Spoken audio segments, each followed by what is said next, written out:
In the northern parts of the world, the people live in conjunction with the shifting ice flows of the ice-cut sea, the tides shaping the very nature of the region and its people, making them tough and chilling them to the core with freezing rains. It's not an easy place to live, but those that do live there, they live in the strength of a close-knit community and around the warmth of a hearty fire. This is how Bianca had grown up. Living her life as a little girl, she spent summer playing on the cold rocky shore of the sea with her friends, and watched for her father's great ice-cracker ship as it forced its way home.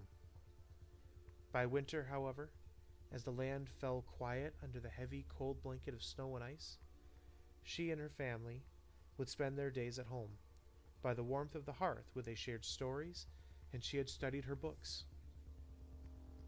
This simple life had never troubled her.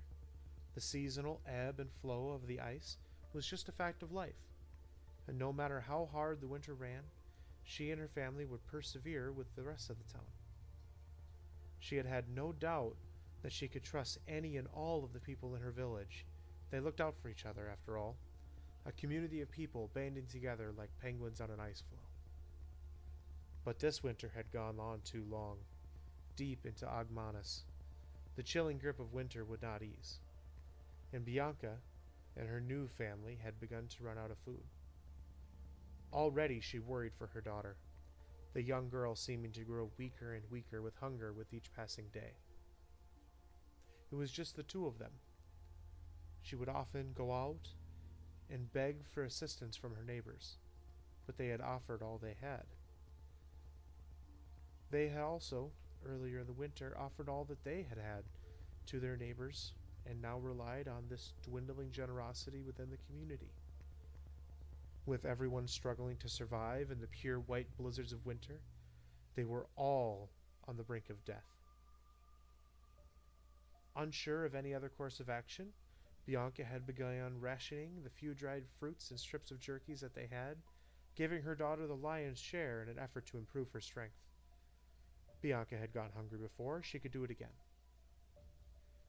Even as she made her usual rounds through town, knocking on doors for whatever scraps that they could muster, her stomach rumbled with the gnawing hunger. Turned away at each door, she felt her heart sink with each rejection. "We have nothing to offer." Of course they didn't. What had she been thinking? They were all going hungry after all. The freezing wind dumped a load of powdery snow down her back, soaking her raven hair and chilling her to the core. Shaking out her coat, she shuddered and with a sigh turned for home. Crossing through the cobblestone square, Bianca was surprised to see the tracks of a recent exodus of village people still remained. A day or so, a band of villagers took what little they had and headed out onto the sea ice. In the winter, it said that it was so thick you could walk clear across the ice-cut sea to the Snowwatch region.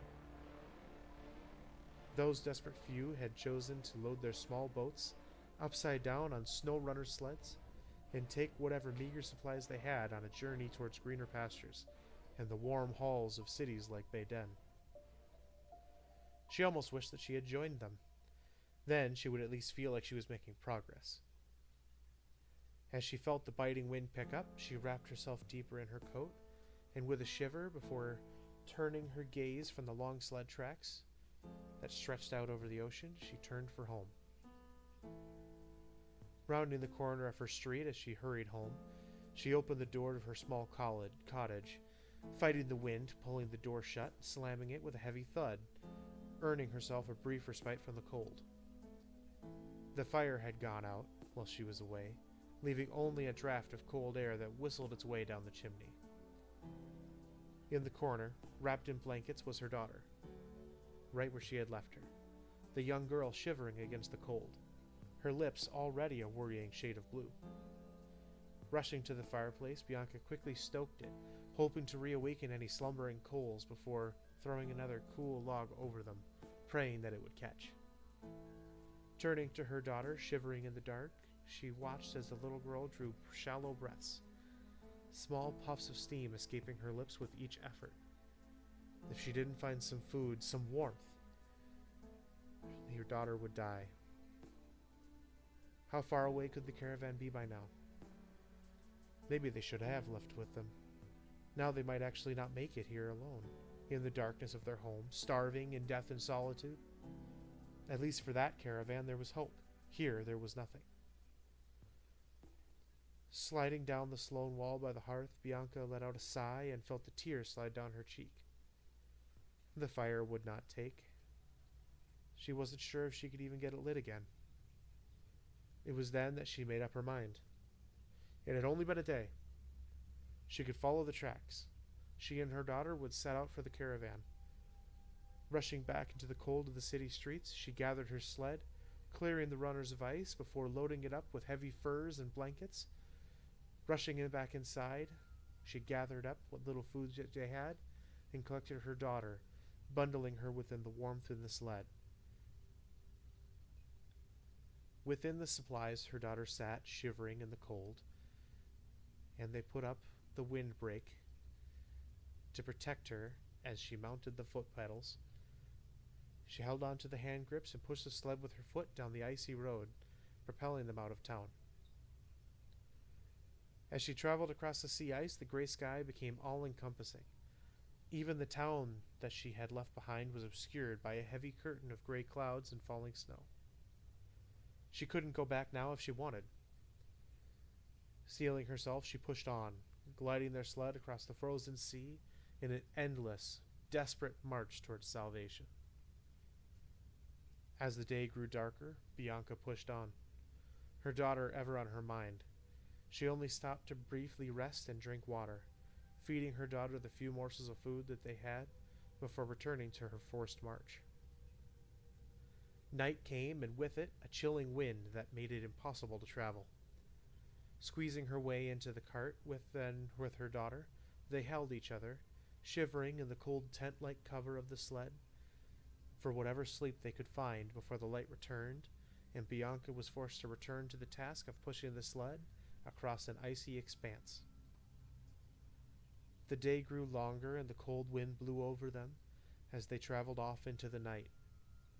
Even still, at this point, with no sign of the caravan. Bianca was tired, and the cool air bit her face, but she pressed on, determined to save her daughter and herself from the grip of winter. Soon she could no longer feel her legs. She had traveled so far across the ice, and stumbled to the ground. She felt the powder on her face, biting its cold, frosty fingers into her cheek. She lay there for a moment, just breathing and shivering before crawling her way into the sled. Sleeping a restless night, she held her daughter, the cool skin of her daughter's face nestled into her neck. And when she awoke the next day, as if in a trance, she crawled out from underneath this snow shade of a sled, and stood on the snowy plain in a sort of daze. The snow was still falling, but gently now, and as she stared out over the white expanse, she saw something out on the horizon. A small figure, featureless in a dark coat and furs, slightly obscured by the falling snowflakes. The figure stared at her, and, blinking, Bianca tried to focus her vision, and the figure disappeared when she opened her eyes again. Shaking her head, Bianca turned and boarded her sled once more, pushing it onwards across the freezing wastes as she felt the hunger growing in her belly. Her vision swam as she pushed onwards towards the land of hope for her and her daughter. The wind blew snow in her face, and she squeezed her eyes shut against it, opening them again to see the figure out of the corner of her eye. She whipped her head to the side to see that there was nothing there. Pausing for a moment, she felt her spirit wane. Her hunger was getting to her. She must be seeing things. She should try to eat something. Bianca stepped off of the footholds of her sled and made her way around and into the snow shade, unaware of the shadowed figure behind her, watching her. Crawling into the snow shades, she searched the furs for scraps of food that she had packed, unable to find them now. She moved her daughter gently to see if she was lying on top of their supplies, the girl limp within the swaddling furs. Bianca froze, her heart beat loud in her ears. Slowly she patted her daughter's body, the skin cold to the touch. Turning the girl to face her, Bianca felt tears welling up in her eyes as she looked into the blue-tinged face of her daughter, lifeless there in the sled. A choking sob escaped her lips as she threw herself on the girl, holding her daughter tight to her chest as she wailed out in pain on the frozen plains of the ice-cut sea. For another day Bianca traveled, the sorrow weighing heavy in her chest and hunger gnawing in her gut. She had failed, but still she dragged the sled with her daughter's body behind her. There were people. They could bring her back. People in Baden. Surely they could help. Soon, though, the hunger became unbearable. The drive to push onwards almost lost to her now that her daughter was gone. Still, though, as she traveled towards the sunshine, hoping that it might lead to a new life, for her, if not the both of them, she traveled on through the night, and the hunger continued to grow. She would need to eat something. Those holy men and women that could bring her daughter back, surely they could restore her even more, bring her back to something more than life, if she could find them. Slowly, she dropped the leather straps into the snow beneath her feet and turned back to the sled.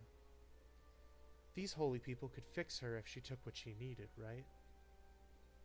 A sickening nausea built in her throat, and as she lifted the snow cover, revealing the form of her daughter, unaware of the figure in furs watching her from a distance. "Bridget, I'm sorry," she said, eyes full of tears as she lifted a cold, pale arm from the fur.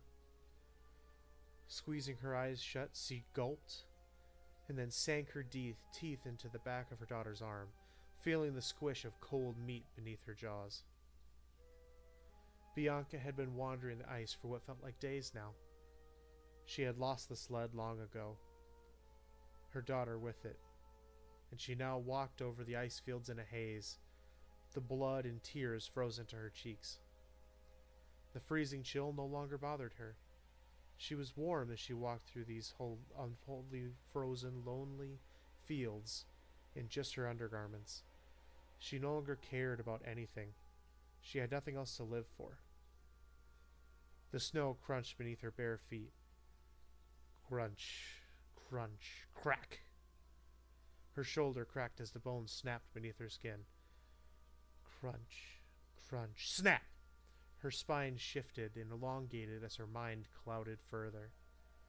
Crunch, crunch, crunch.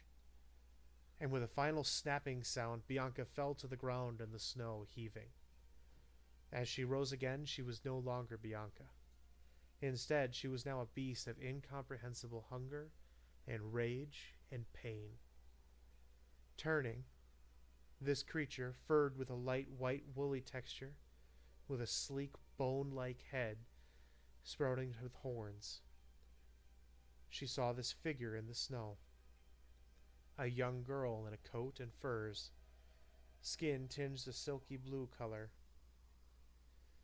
The creature let out a hate-filled roar, not recognizing her former daughter. Lunging at the girl, who promptly stamped her foot, forming a split in the ice that split the beast off from the spirit. Stopping at a dead halt before the ever-growing chasm, the creature looked at the girl with hate-filled red eyes.